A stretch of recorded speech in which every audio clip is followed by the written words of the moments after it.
गणतंत्र दिवस पर ऑपरेशन सिंदूर को हूबहू उतारा गया। फ्लाई पास्ट के दौरान वायुसेना के फाइटर जेट्स ने आसमान में सिंदूर फॉर्मेशन बनाया। इस विशेष फॉर्मेशन में 2 राफेल, 2 MiG-29, 2 सुखोई 30 और 1 जगुआर लड़ाकू विमान शामिल हुए।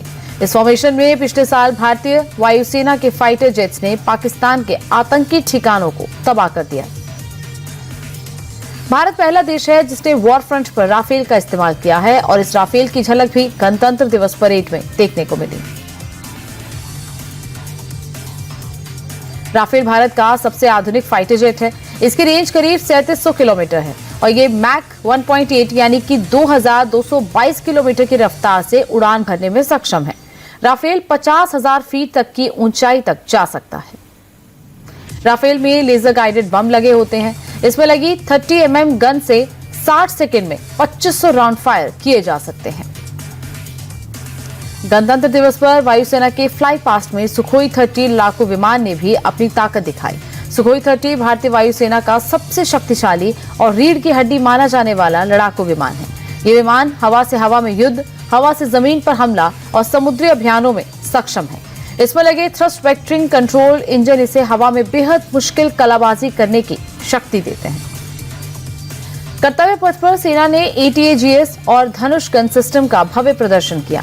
1 मिनट में 6 बार फायर करने में सक्षम धनुष तोप की रेंज 43 किलोमीटर है। इसे छोटी बोफोर्स तोप भी कहा जाता है।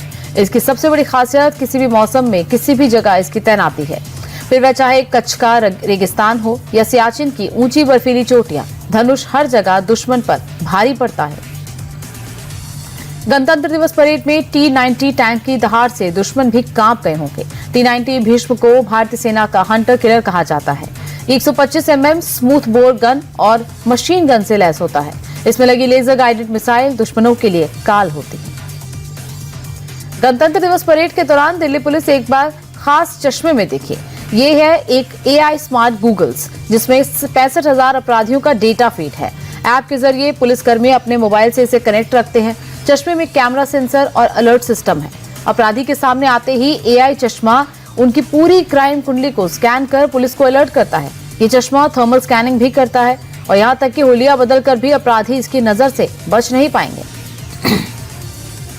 पहली बार 26 जनवरी की परेड में सेना का एनिमल कंटिंजेंट भी देखने को मिला। जानस्कर पोनी, बैक्टीरियन ऊंट और सेना से स्वदेशी नस्ल की डॉग बटालियन ने कर्तव्य पथ पर मार्च किया। भारतीय सेना के 4 शिकारी पक्षी रैप्टर्स परेड का विशेष आकर्षण रहे। बैक्टीरियन ऊंट ने दस्ते की अगुवाई की। इन सभी की कमान कैप्टन हर्षिता राघव ने संभाला। रिपब्लिक डे परेड में शामिल बैक्टीरियन ऊंट के पास कठिन से कठिन परिस्थिति में काम करने की क्षमता होती है। डबल हम्प वाले ये ऊंट -40 डिग्री तापमान में भी जीवित रह सकते हैं। ये ऊंट 2 हफ्ते तक बिना खाए रह सकते हैं और पहाड़ी रास्तों पर करीब 150 किलो वजन लेकर जा सकते हैं। लद्दाख में defence institute of high altitude research ने इन्हें सेना के सामान ढोने के लिए प्रशिक्षित किया है।